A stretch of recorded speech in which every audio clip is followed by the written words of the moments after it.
Pembelajaran dan penelitian laboratorium. Di sini kita akan membahas tipe laboratorium, kegiatan akademis, dan penelitian di laboratorium yang disusun oleh saya, Wafik Yuliana Rahayu, NPM 035, Dewi Fatma Humairah, NPM 063, Prihatin Novianingsi, NPM 073, Lina Hakim, NPM 107. Selanjutnya, pengertian laboratorium. Menurut Kamus Besar Bahasa Indonesia (KBBI), laboratorium dapat diartikan sebagai tempat atau kamar tertentu yang dilengkapi dengan peralatan untuk mengadakan sebuah percobaan. Laboratorium sendiri merupakan suatu ruangan atau tempat pelaksanaan kegiatan praktikum atau penelitian yang ditunjang oleh adanya peralatan alat-alat laboratorium serta infrastruktur yang lengkap. Beralih ke tipe laboratorium. Laboratorium tipe 1 adalah laboratorium ilmu dasar yang terdapat di sekolah pada jenjang menengah atau unit pelaksanaan teknis yang menyelenggarakan pendidikan dan atau pelatihan dengan fasilitas penunjang peralatan kategori 1 dan 2. Dan bahan yang dikelola adalah kategori umum untuk melayani kegiatan pendidikan siswa.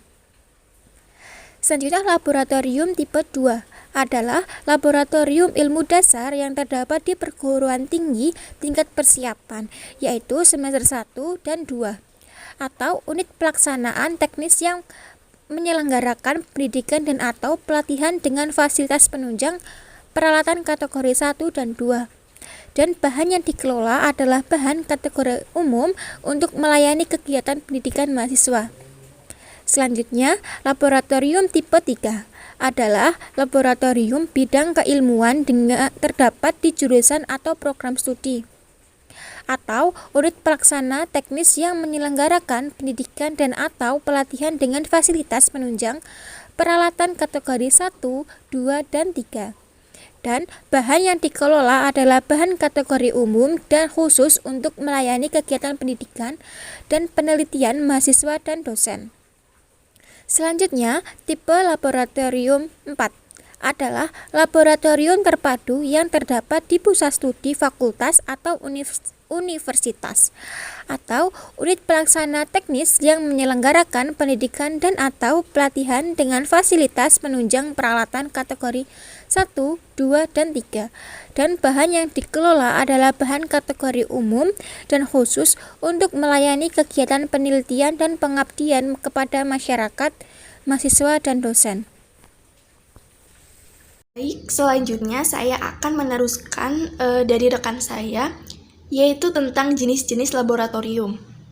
Yang pertama, laboratorium pendidikan merupakan laboratorium yang digunakan untuk pendidikan, terutama pada tingkatan SD, SMP, SMA, dan perguruan tinggi.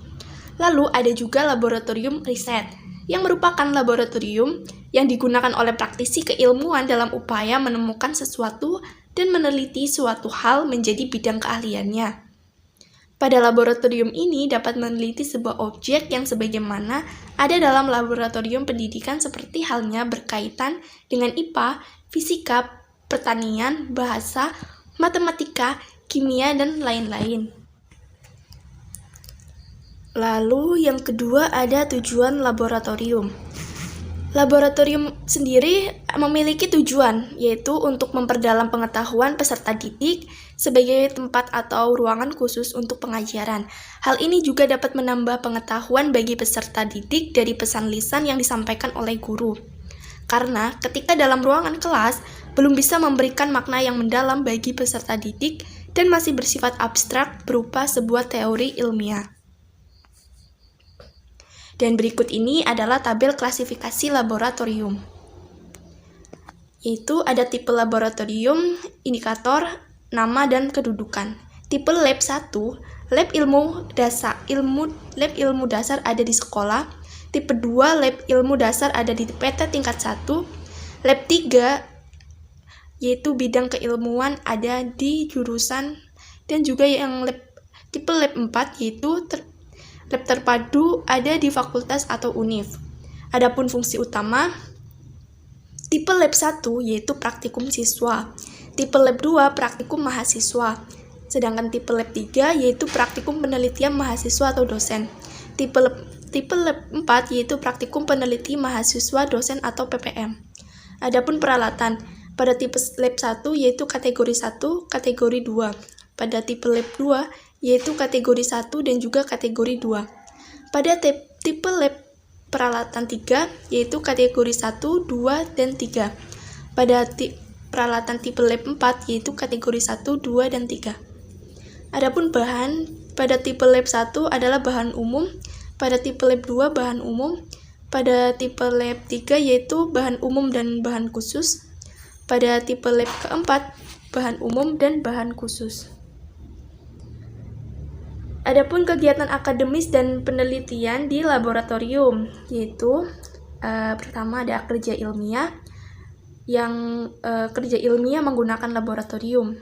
Kerja ilmiah sendiri adalah suatu keterampilan proses sains KPS yang merupakan keseluruhan keterampilan ilmiah yang terarah, baik kognitif maupun psikomotor, yang dapat digunakan untuk menemukan suatu konsep atau prinsip atau juga teori.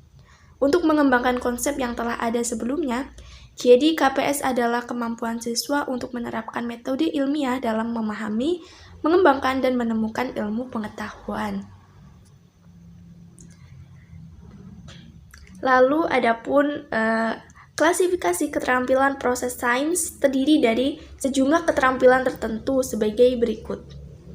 Yaitu yang pertama mengamati, merupakan proses pengumpulan data tentang fenomena atau peristiwa dengan menggunakan inderanya. Untuk dapat menguasai keterampilan mengamati, yaitu yang kedua ada mengelompokkan atau klasifikasi. Mengelompokkan merupakan suatu sistematika yang digunakan untuk menggolongkan sesuatu berdasarkan syarat-syarat tertentu. Adapun yang ketiga yaitu menafsirkan, yaitu adalah hasil pengamatan ialah menarik kesimpulan tentatif dari data yang dicatatnya. Hasil-hasil pengamatan tidak akan berguna bila tidak ditafsirkan. Baik, selanjutnya akan diteruskan oleh rekan saya. Silakan. Kegiatan akademis dan penelitian di laboratorium yang selanjutnya yakni meramalkan. Meramalkan adalah memperkirakan berdasarkan pada data hasil pengamatan yang reliabel, menurut firman tahun 2000. Kemudian, mengajukan pertanyaan. Keterampilan proses mengajukan pertanyaan dapat diperoleh siswa dengan mengajukan pertanyaan apa, mengapa, bagaimana, serta pertanyaan untuk meminta penjelasan atau pertanyaan yang berlatar belakang hipotesis. Kemudian ada merumuskan hipotesis. Hipotesis adalah suatu perkiraan yang beralasan untuk menerangkan suatu kejadian atau pengalaman tertentu. Kemudian, merencanakan percobaan. Agar peserta didik dapat memiliki keterampilan merencanakan percobaan, maka siswa tersebut harus dapat menentukan alat dan bahan yang digunakan dalam percobaan. Kemudian, siswa harus dapat menentukan variabel-variabel. Kegiatan selanjutnya yakni menggunakan alat dan bahan. Untuk dapat memiliki keterampilan menggunakan alat dan bahan dengan sendiri, peserta didik harus menggunakan secara langsung alat dan bahan agar dapat memperoleh pengalamannya secara langsung. Kegiatan selanjutnya yakni menerapkan konsep. Keterampilan menerapkan konsep dikuasai peserta didik apabila mereka dapat menggunakan konsep yang telah dipelajarinya dalam situasi baru atau menerapkan konsep itu pada pengalaman-pengalaman baru untuk memperjelas apa yang sedang terjadi. Kemudian, keterampilan yang selanjutnya yakni berkomunikasi. Keterampilan ini meliputi keterampilan membaca grafik, tabel, atau diagram dari hasil percobaan. Menggambarkan data empiris dengan grafik, tabel, atau diagram juga termasuk berkomunikasi, menurut firman tahun 2000. Kemudian, kegiatan penelitian di laboratorium yang pertama yakni keterampilan proses sains. Keterampilan proses sains dibagi menjadi keterampilan proses sains dasar atau basic skill dan keterampilan proses sains terintegrasi atau integrate skills yang masing-masing terdiri dari beberapa aspek. Aspek keterampilan proses sains yang digunakan diantaranya adalah sebagai berikut. Yang pertama, keterampilan mengamati atau observasi. Keterampilan mengamati merupakan keterampilan untuk mengumpulkan informasi yang diperoleh dari objek-objek dan fenomena menggunakan satu atau lebih indera yang dimiliki. Kemudian aspek keterampilan selanjutnya yakni keterampilan mengklasifikasi, yakni mengklasifikasi untuk memilih berbagai objek peristiwa berdasarkan sifat-sifatnya. Keterampilan yang selanjutnya yakni memprediksi, dapat diartikan sebagai membuat ramalan atau perkiraan tentang hal atau kejadian yang akan terjadi di waktu mendatang, berdasarkan hubungan antar fakta, konsep, dan prinsip dalam ilmu pengetahuan. Keterampilan yang keempat yakni mengukur, dapat diartikan sebagai keterampilan untuk membandingkan sesuatu yang ada dalam perbandingan tertentu yang telah diterapkan sebelumnya. Kemudian keterampilan yang selanjutnya ada keterampilan mengkomunikasikan. Dapat diartikan sebagai keterampilan untuk menyampaikan dan memperoleh fakta, konsep, dan prinsip ilmu pengetahuan dalam bentuk suara, visual, atau suara visual. Kemudian keterampilan yang terakhir ada keterampilan menyimpulkan. Diartikan sebagai suatu keterampilan untuk memutuskan keadaan suatu objek atau peristiwa berdasarkan fakta, konsep, dan prinsip yang diketahui. Baik, kemudian ada lembaga penelitian yang ada di Indonesia. Yang pertama ini ada Lembaga Ilmu Pengetahuan Indonesia, di mana merupakan lembaga pemerintah non-kementerian Republik Indonesia yang dikoordinasikan oleh Kementerian Riset dan Teknologi atau Badan Riset dan Inovasi Nasional. Adapun tujuan dari Lembaga Ilmu Pengetahuan Indonesia ini adalah meningkatkan temuan, terobosan, dan pembaharuan ilmu pengetahuan yang pemanfaatannya dalam mewujudkan daya saing bangsa. Kemudian peningkatan nilai tambah dan kelestarian sumber daya Indonesia, peningkatan posisi dan citra Indonesia di komunitas global dalam bidang ilmu pengetahuan, dan yang terakhir yaitu peningkatan budaya ilmiah Indonesia. Kemudian ada lembaga Eichmann. Lembaga Biologi Molekuler Eichmann adalah lembaga penelitian pemerintah yang bergerak di bidang biologi molekuler dan bioteknologi kedokteran.